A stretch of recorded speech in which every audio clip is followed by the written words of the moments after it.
Hello everyone and welcome back. आज का हमारा टॉपिक है नेचर ऑफ आर्मेचर रिएक्शन। तो आर्मेचर रिएक्शन क्या होता है, सबसे पहले उसे समझते हैं। तो हम लोगों की सिंक्रोनस मशीन में एक फील्ड होता है एफ एफ, जिसे हम बोलते हैं मेन फील्ड। ठीक है, इससे इंड्यूस्ड होने वाले वोल्टेज ई एफ की वजह से जो करंट उत्पन्न होता है, इसको इस तरीके से समझिए कि एक मेन फील्ड होता है, उसकी वजह से एक ईएमएफ जनरेट होगा। ठीक है, फिर जब हम लोड लगाएंगे तो एक करंट डेवलप होगा आइए, और उस करंट की वजह से दोबारा एक अपना अलग आर्मेचर फील्ड डेवलप होगा। तो मेन फील्ड और आर्मेचर फील्ड के बीच में जो रिएक्शन होता है, उसकी वजह से हमें एक रिजल्टेंट फील्ड मिलता है। रिजल्टेंट फील्ड को क्या बोलते हैं? F R. ठीक है, तो ये एफ ए का जो नेचर है, इसको हम बोलते हैं नेचर ऑफ आर्मेचर रिएक्शन। क्या वो एफ एफ को रिड्यूस कर रहा है, क्या वो एफ एफ को डिस्टॉर्ट कर रहा है, या वो उसे इंक्रीज़ कर रहा है।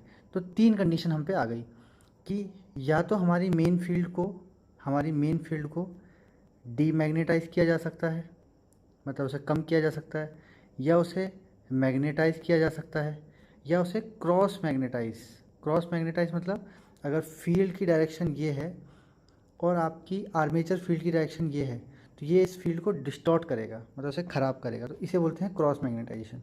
बाकी मैग्नेटाइजेशन उसकी डायरेक्शन में होता है और डीमैग्नेटाइजेशन अपोजिट डायरेक्शन में होता है। तो इसे वन बाय वन समझते हैं जनरेटर और मोटर के केस में। तो जनरेटर के केस में हमारा ये हुआ आपका मेन फील्ड। ओके, उससे इंड्यूस्ड होने वाला ईएमएफ हो गया ये ईजी। Got it? तो एफएफ और ईजी आपका इंड्यूस्ड ईएमएफ हो गया। तो अब मान लेते हैं कि जनरेटर के केस में हमें एक लैगिंग करंट के लिए हम बताएंगे कि आर्मेचर रिएक्शन कैसे निकाला जाता है। तो लैगिंग करंट कहाँ होगा? ये आपका लैगिंग करंट होगा, और जिस डायरेक्शन में करंट होगा उसी डायरेक्शन में आपका फील्ड डेवलप होगा, आर्मेचर फील्ड। तो आर्मेचर फील्ड किसकी डायरेक्शन में होगा? करंट की डायरेक्शन में, आईए की डायरेक्शन में। तो जब हम एफ एफ और आर्मेचर फील्ड को एक साथ ज्वाइन करते हैं उनके फेज़र्स को, तो हमें रिजल्टेंट फेज़र मिलता है। तो रिजल्टेंट फेज़र कैसा होगा आपका? ये आपका हो गया एफ एफ। ठीक है, और हमारा एफ ए किस डायरेक्शन में था? करंट की डायरेक्शन में। ये हो गया आपका एफ ए, और हमारा जो रिजल्टेंट आएगा वो आएगा इस तरीके से एफ आर। तो यहाँ पर एफ ए जो है, जो हमारा आर्मेचर का एमएमएफ है, वो कैसा है? एक तो उसका इफ़ेक्ट है क्रॉस मैग्नेटाइजिंग, और एक उसका है डीमैग्नेटाइजिंग। अगर इस एफ ए को हम ब्रेक डाउन करें, अगर एफ ए की डायरेक्शन ये है, ठीक है, करंट की डायरेक्शन में, तो इसका अगर ब्रेक डाउन करें तो दो कंपोनेंट निकलेंगे, एक हॉरिजॉन्टल और एक वर्टिकल। तो हॉरिजॉन्टल कंपोनेंट आपका हो जाएगा क्रॉस मैग्नेटाइजिंग, और वर्टिकल कंपोनेंट आपका हो जाएगा डीमैग्नेटाइजिंग। ठीक है, तो इन दोनों कंपोनेंट से हमने क्या पता लगाया कि लैगिंग करंट में हमारा फेज़र डायग्राम कैसा बनेगा? ऐसा बनेगा। और जो इफ़ेक्ट ऑफ एफ ए होगा, एफ ए का इफ़ेक्ट कैसा होगा? Demagnetizing as well as cross magnetizing. ठीक है, अब चलते हैं यूनिटी पावर फैक्टर का एग्जांपल ले लेते हैं। ऐसे आप किसी भी करंट के लिए हम निकाल सकते हैं। तो अब चलते हैं यूनिटी पावर फैक्टर के लिए। तो यूनिटी पावर फैक्टर में आपका मेन डायरेक्शन ये है और इंड्यूस्ड की डायरेक्शन ये है। क्योंकि यूनिटी पावर फैक्टर है तो करंट की डायरेक्शन भी इसी के साथ होगी, और क्योंकि करंट की डायरेक्शन इसी के साथ है तो एफ ए भी आपका इसी के साथ होगा। तो इसको जब हम यहाँ ज्वाइन करेंगे तो एफ ए की डायरेक्शन कैसे आएगी? इस तरीके से। तो ये कैसा है? ये प्योरली क्रॉस मैग्नेटाइजिंग है। ठीक है, तो इस केस में क्रॉस मैग्नेटाइजिंग इफेक्ट हो गया। ठीक है, इसी तरीके से आप किसी और का भी निकाल सकते हैं। मान लीजिए आपको फाइंड आउट करना है, ये आपका एफ एफ है, ये आपका ई एफ है, और आपको फाइंड आउट करना है लीडिंग करंट के लिए। तो लीडिंग करंट की डायरेक्शन क्या होगी? ये। ठीक है, तो ये हो गया आपका लीडिंग करंट आई ए। जिस डायरेक्शन में लीडिंग करंट होगा उसी डायरेक्शन में आपका एफ ए भी होगा। ठीक है, तो ये आपका ऐड हो जाएगा इसमें। तो फाइनल आपका एफ आर क्या आया? एफ आर आ गया आपका F F plus F A, ये आ गया आपका एफ आर। तो यहाँ पर ये क्या हो गया, मैग्नेटाइजिंग, ये एफ को बढ़ा दे रहा है, तो ये मैग्नेटाइजिंग हो गया। ठीक है, अब चलते हैं हम मोटर में कैसे पता लगाएंगे कि आर्मेचर रिएक्शन किस टाइप का हमारा है। ठीक है, तो ये आ गया मोटर का केस। मोटर में बस हमें एक चेंज करना है, क्योंकि जब भी हम ये इंडक्टर है, ये आपका ई है, ई जनरेटेड, ये आगा आपका एक्स एस। तो मोटर में हमारी करंट की डायरेक्शन क्या होती है, इन। ठीक है, और जनरेटर में कैसी होती है, आउट। तो हमें करंट की डायरेक्शन मोटर के केस में हम माइनस मान लेते हैं।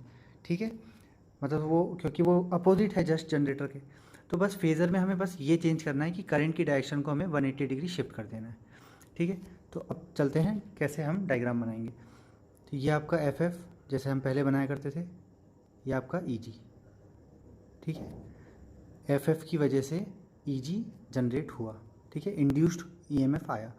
तो अब हमने किस केस को माना है, सबसे पहले हमने लैगिंग केस को माना है। तो बिल्कुल जनरेटर की ही तरह हम लैगिंग केस के लिए ये करंट बनाएंगे आई ए। लेकिन क्योंकि करंट की डायरेक्शन माइनस होगी, क्योंकि मोटर में करंट क्या होता है, टर्मिनल से अंदर जाता है। ठीक है, और जनरेटर में बाहर आता है। तो जनरेटर में अगर इसे हम प्लस बोलेंगे तो मोटर में इसे हम माइनस बोलेंगे। ठीक है, तो इसको फिर रिवर्स करेंगे, इस डायरेक्शन में ले जाएंगे, तो इसे हम बोलेंगे आई ए। ठीक है, तो इसी डायरेक्शन में हमारा क्या होगा, एफ आर्मेचर। ठीक है, तो अब एफ आर्मेचर को जब हम ऐड करेंगे, जब हम एफ आर्मेचर को ऐड करेंगे किसमें, F F plus F armature is equal to क्या होगा, वो होगा एफ रिजल्टेंट। तो यहाँ पे अगर इसका इफेक्ट देखा जाए तो इसको अलग से बना लेते हैं एफ आर्मेचर को। तो एफ आर्मेचर का डायरेक्शन ये है, तो इसके दो कंपोनेंट हो सकते हैं, एक कंपोनेंट ये हो गया, एक कंपोनेंट ये हो गया। तो हमें ये पता चला कि ये कंपोनेंट तो क्रॉस मैग्नेटाइजिंग है, लेकिन ये कंपोनेंट हमारा क्या है, ये है हमारा मैग्नेटाइजिंग कंपोनेंट। तो इसमें इफेक्ट क्या हो गया, magnetizing as well as cross magnetizing. Okay, अब चलते हैं एक और एग्जांपल। मोटर के केस में अगर हमें प्योर 90 डिग्री लीडिंग मिले तो लीड, तो 90 डिग्री अगर लीड होगा तो हमारा कैसा बनेगा फेज़र। तो इसको सबसे पहले हमारा काम क्या है, एफ बनाना और इंड्यूस्ड ईएमएफ बनाना।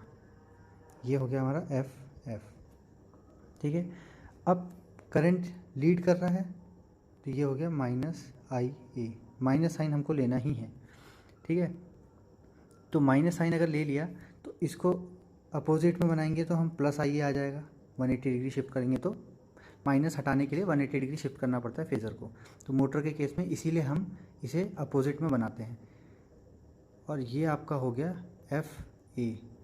तो ये तो आपको इजीली दिख रहा है कि ये जो एफ ए है ये आपका इसको डीमैग्नेटाइज कर रहा है पूरी तरीके से। मतलब इस एफ को, इस एफ ए को जब एफ के साथ ऐड करेंगे तो वो प्योरली डीमैग्नेटाइजिंग होगा। ये आपका एफ है और ये आपका एफ ए है, तो ये पूरा डीमैग्नेटाइजिंग। तो इफेक्ट क्या होगा आपका, डीमैग्नेटाइजिंग।